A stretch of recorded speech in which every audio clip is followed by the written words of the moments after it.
विद्महे वक्रतुण्डाय धीमहि तन्नो दन्ते प्रचोदयात् एकदन्तं चतुर्हस्तं पाशमङ्कुशधारिणं रदं च वरदं हस्ते बिभ्राणं मोक्षफलं रक्तं लम्बोदरं शोर्पकण्डकं रक्तवाससं रक्तगन्धानुलिप्ताम्रं रक्तपुष्पैः सुभूषितं भक्तानसंविनं देवं जगत्कारणमच्युतम् आविर्भूतं च सृष्ट्यादौ प्रकृतेः पुरुषात् परं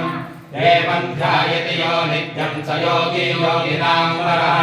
नमो प्रातपदये नमो गणपतये नमः प्रमदपदये नमस्ते अस्तु लम्बोदराय यमन्ताय विघ्नविनाशिने शिवसुताय श्रीवरमूर्तये नमो नमः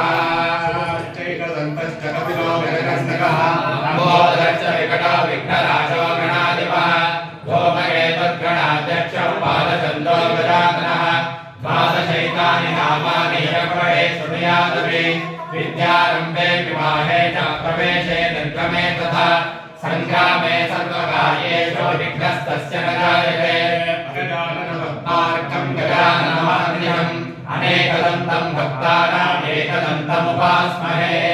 गजाननं भूतगणादिसेवितं कपिध्वजं दोफलसारभक्षितम् उमासुतं शोकविनाशकारणं नमामि विघ्नेश्वरपादपङ्कजम् तत्पुरुषाय विद्महे महातुण्डाय धीमहि तन्नो दन्ते प्रचोदयात्